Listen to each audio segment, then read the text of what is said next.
defended the administration of President Marcos, a vindication for him also.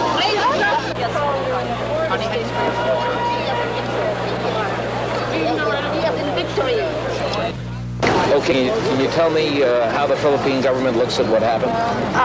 I'm sure that the Philippine government shares with the Philippine people the disappointment over the verdict, but the jury has made its decision and we will abide by that decision.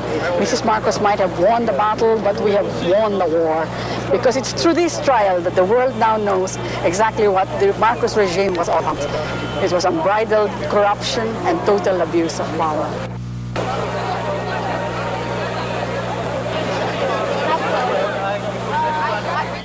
One of the Philippine government lawyers who had observed the trial in New York is Ted Laguatan. Attorney Laguatan analyzed the significance of the jury decision and its implications to Imelda's return to the Philippines. First of all, this is a jury system here. I think that the prosecution presented a very, very good case. We could have had a stronger case, for instance, if the witnesses who did not come here came. But in a jury system, we don't really know what variables affected the jury's decision. This is not a heavenly court dispensing absolute justice. There are some factors that affect the decision.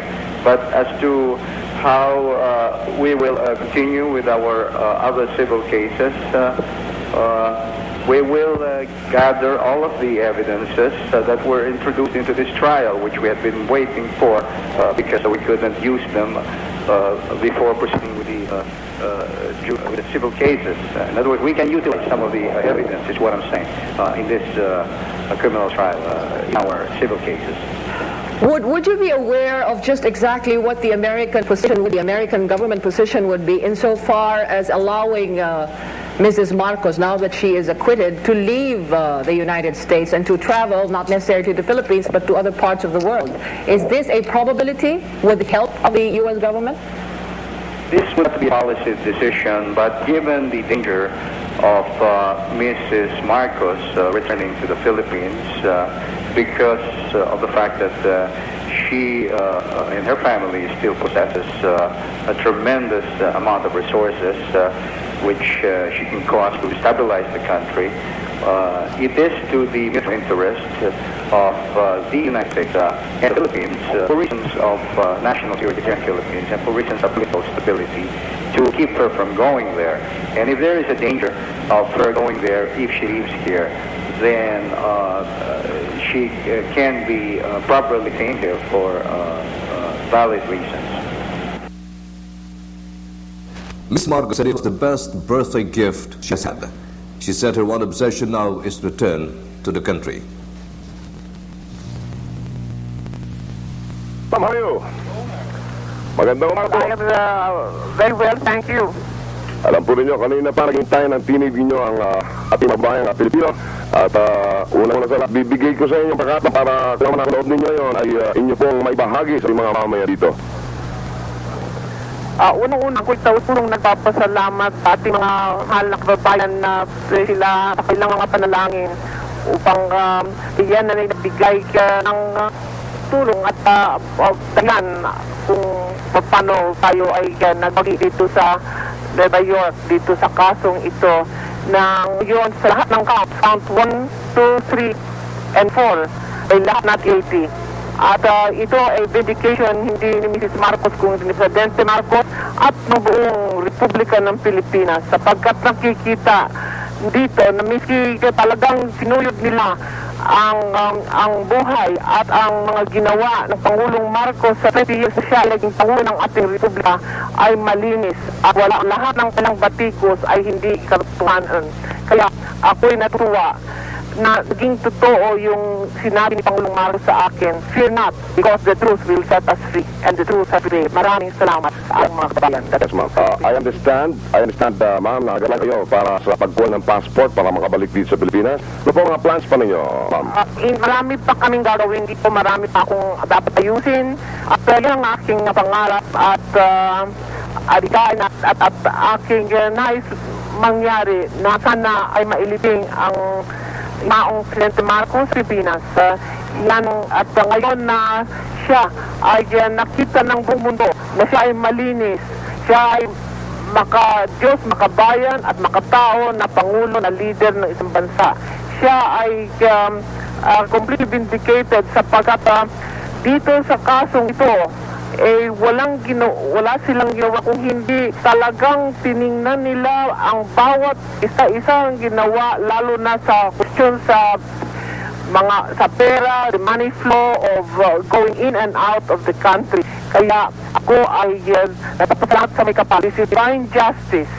And I am thanking the good Lord for the vindication of our name and our sacred honor, and also for the Filipino people. Dito ngayon mapapakita natin, taas no tayo sa buong mundo na ang Pilipino, kahit na examinin ng gusto ang buhay ng isang leader na Pilipino, ay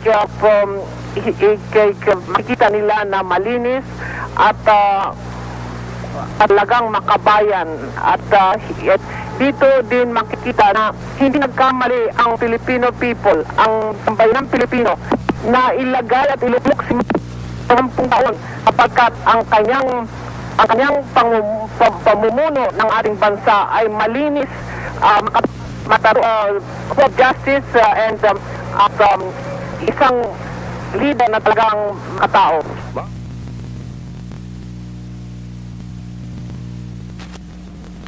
Here at home, President Aquino expressed disappointment at the acquittal of Mrs. Marcos. A statement issued following the decision in New York. The President said he was sorry to hear the courageous efforts made by the American prosecution have not succeeded. But Mrs. Marcos is standing firm on her decision, banning the return of the former First Lady to the country.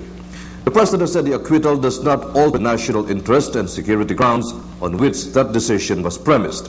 She added Mrs. Marcos will face Philippine courts at the appropriate time. This morning, journalists Armando Dorila and Police interviewed President Aquino on the acquittal of Mrs. Marcos. Here is a portion of that interview. What are the implications of the acquittal? Well, as I said, first of all, it is a disappointing thing. And, well, of course, the prosecution did its best, and certainly they were very courageous in their effort, and I thank also the witnesses who went to New York. However, it does appear that the jury was not convinced of Imelda's active participation in this racketeering charge. And will it make it more difficult for our government to recover the Marcos assets? Well, I think so. It would have, let's put it this way, it would have been easier if there had been a conviction.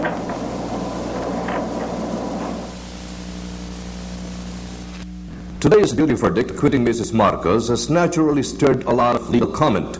PCGT Commissioner Maximo Maseren, casting on a special early morning TV coverage today, said the decision does not mean the war has been lost. He pointed out that Philippines had won several other civil suits in the United States, notably that California court decision giving the California Overseas Bank to the Philippine government. The only trouble is that the people were expected to expect so much because of these deposits allegedly in Switzerland.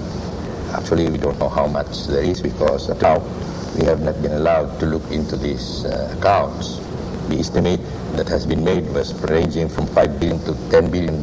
So that's why probably, Mr. Attorney Coronel, we have not done anything substantially compared to the expectations. Lawyer Antonio Coronel, on the other hand, who had represented some Marcos associates in court suits, said today's decision in New York is a tribute to the courtroom strategy of the flamboyant Jerry Spence. He noted that Spence did not even bother to present a single witness. Well, it is a signal triumph for Mrs. Marcos, a triumph for her lawyers, particularly Spence, who has performed quite creditably, I think, despite his being branded by Daddy Gomez as a clown, and a triumph of justice in general and of the American justice system. The government, in several instances in the past, had always been saying that they choose to have the Marcos criminal cases litigated there because, well, they didn't say so directly. The implication is that the system of justice there would better serve the purpose of the administration. Now that a jury has acquitted Ms. Marcos and the courts have spoken, I think we should put an end to all of these speculations and talks about criminal acts and liabilities committed by the Marcoses and start on a footing. Back in New York, Imelda Marcos and her close friends celebrated their victory at the Dag Hammarskjöld Tower. In an interview, Mrs. Marcos thanked the Filipino people and everyone who supported her throughout the trial. Thank you. Ma'am, happy birthday. Thank you. Thank you. Well, I thank our government for the prayers for the vindication of the Marcoses and the Filipino people. Thank you. Suspense. We're right here. Suspense. From the Philippines, you have got a lot of fans out there now. Would you say something for the fans there? Well, you should be very proud of your First Lady. She's a marvelous woman, a woman of great courage. She inspired us all. The evidence established without a doubt that she was utterly innocent, that it was a wrong charge, that was politically motivated, and that was a shame. Already threatening civil suits against the First Lady, both in California, I think, and right here. I don't know anything about civil suits. I was only involved in her defense in the criminal case. You said you never won, no, you never lost a criminal case. Is that true, sir? Talked about Mrs. Marcos's future plans. About the political plans of the former First Lady, what do you think? No, we have been discussing this quite often, and she has no political plans now or in the future. Right now, her main concern is how to be able to bring President home and bury him in our country. And someday, she has said this many times, she would like to remain in the private sector and serving the poor. Who have stood behind her, behind the prayer, their support and their love and their concern. And this is our priority. I understand what she'd like to do right away is to be able to visit again the president at the Valley of the Temple in Honolulu. And after that, we do it day by day, step by step. The lawyers are, we have a good team of lawyers, and we have a good team of supporters, advisors who came here on their own. They came to support the First Lady, and they're offering their advices, and so we do it one thing at a time. You can eat soup, salad, and garlic home loaf every day. Bing! Eat San Mario's, eat San Mario's. Hey, bada boom, bada bing!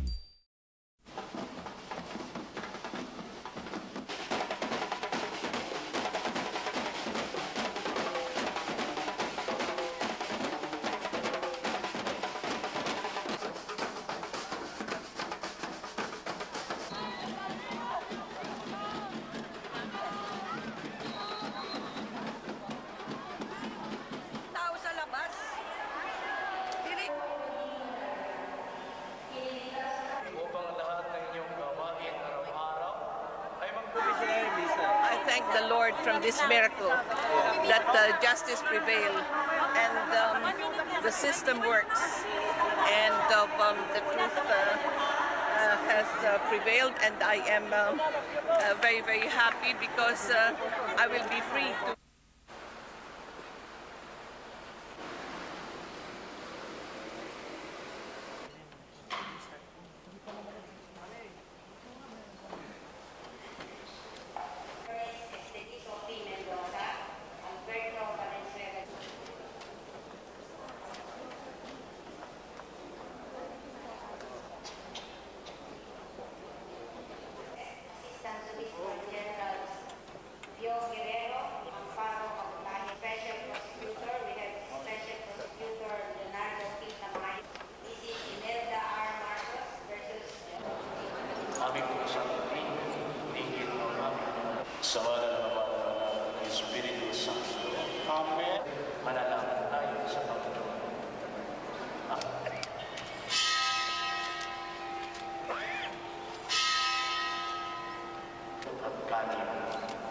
Ito ang aking katawan.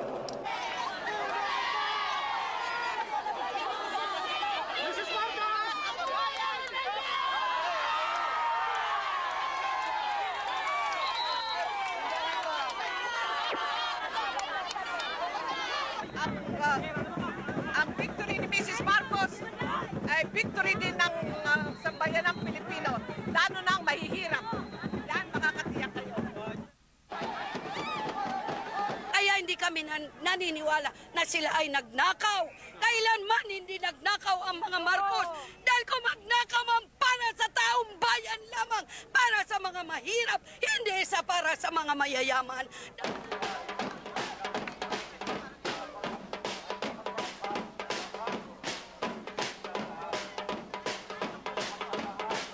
Imelda, as well as Sustanz Commercial Corporation founders Bienvenido Tanpoco Sr. and Gliceria Tanpoco, involving an estimated 1.052 billion ill-gotten wealth for insufficient evidence. Civil case number 008, filed in 1988 by the Presidential Commission on Good Government and being handled by the Office of the Solicitor General, involved expensive works of art and jewelry, real estate properties in New York, duty-free shops franchises, tax-free importation benefits, and corporations such as Rustan International Marketing. The case also included properties in Hawaii, in the United States, Rome in Italy, and Forbes Park in Makati in an expanded complaint against the defendants, as well as other personal properties such as motor vehicles, cash on hand and in bank, notes, loans, and 3 Cessna aircraft. The court noted that only 4 witnesses were presented before it waived further presentation of evidence in an order dated October 26, 2006, due to unjustified non-appearance of government lawyers. Other evidence were denied admission because plaintiff failed to present them in the discovery proceedings despite directives of the Sandigan Bayan and the Supreme Court, while other exhibits were denied for being mere photocopies. The court also stated that there was failure to establish the relevance of the admitted documents and testimonies from witnesses against the Marcoses and the Tanpocos. It was also not proven that the Tanpocos Sr. acquired assets, funds, and other property grossly and manifestly disproportionate to his salaries, lawful income, and income when he served as public officer during the Marcos administration. The dismissal of civil case number 008 follows the dismissal of the 102 billion forfeiture case against the Marcoses, also by the 2nd Division, last August. Carmina? Thanks a lot. Adrian Ayalin there joining us on the line.